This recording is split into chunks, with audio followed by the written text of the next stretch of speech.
आकाश ने आखिरकार तेजस की 2 लाख की चोरी का राज खोल दिया। ये सच सुनते ही परेश को इतना गुस्सा आता है कि वे बेहोश होकर गिर पड़ते हैं। जी हाँ दोस्तों, अब तक तेजस और रोशनी अलग अलग चालें चलते थे, लेकिन आने वाले ट्रैक में बड़ा धमाका होने वाला है।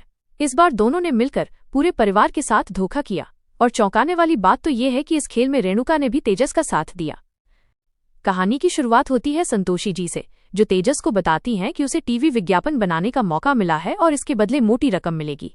तेजस तुरंत लालच में आकर सोचता है कि काम घर वालों से ही करवा लिया जाए, ताकि पैसे खर्च न करने पड़े और फायदा सीधे उसकी जेब में जाए।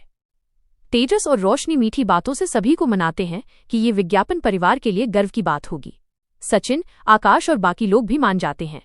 अगले दिन दुकान को ही सेट बनाकर शूटिंग शुरू होती है, लेकिन बार बार सीन बिगड़ने पर डायरेक्टर गुस्सा हो जाता है। तेजस बड़ी मुश्किल से उसे मनाता है और किसी तरह विज्ञापन पूरा हो जाता है। अब तेजस को पैसे मिलते हैं और वो चैन की सांस लेता है, लेकिन आकाश उसे रकम छुपाते हुए देख लेता है और शक होने लगता है। अगले दिन आकाश सबके सामने तेजस से सवाल करता है, पहले बाबा के 27 लाख गायब किए, अब घर की मेहनत से कमाए पैसे भी हड़प लिए, आखिर कब सच बोलेगा तू? पूरे घर का माहौल गर्म हो जाता है। सचिन भी तेजस से सख्त सवाल करता है। तेजस और रोशनी चुप रह जाते हैं। आकाश गुस्से में उसे मारने बढ़ता है, लेकिन सचिन बीच में आकर रोक लेता है। सचिन कहता है, जरूरत होती तो बोलता, लेकिन सबको बेवकूफ बनाना गलत है।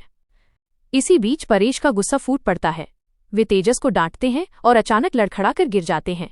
सब घबरा जाते हैं। रेणुका भी परेशान होकर कहती है, बस करो तेजस, अभी सबके पैसे लौटा दो। तेजस मजबूरी में मान लेता है, लेकिन कहता है कि वो पैसे पहले ही आई रेणुका को दे चुका है। ये सुनकर घर में सन्नाटा छा जाता है। सबकी नजरें रेणुका पर टिक जाती हैं। रेणुका सफाई देती है कि उसने पैसे अपने लिए नहीं रखे थे, लेकिन अब कोई उनकी बात मानने को तैयार नहीं होता। सचिन कहता है, अब समझ आया कि तुम चुप क्यों थीं, तुम भी इसमें शामिल थीं। परेश ये सुनकर टूट जाते हैं।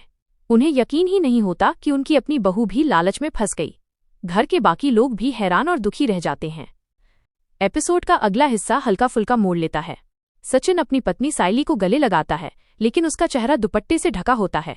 रेणुका गुस्से में सोच लेती है कि सचिन कोई और लड़की घर ले आया है और झाड़ू लेकर उसके पीछे दौड़ जाती है।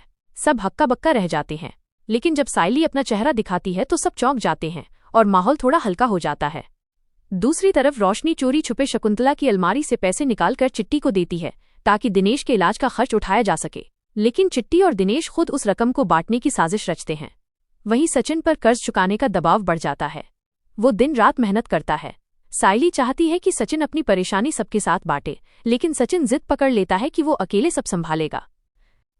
कहानी के अंत में रोशनी और तेजस फिर से परिवार को बताते हैं कि उनका शोरूम का विज्ञापन बनेगा और सब उसमें हिस्सा लेंगे। धीरे धीरे माहौल हल्का हो जाता है और सब सोचने लगते हैं कि शायद ये विज्ञापन उनके बिजनेस को नई पहचान दिलाएगा। ये एपिसोड दिखाता है कि कैसे एक परिवार में गलत फहमियां और लालच रिश्तों को हिला सकते हैं, लेकिन साथ ही छोटे छोटे पल रिश्तों की गहराई और अपनापन भी सामने ला देते हैं।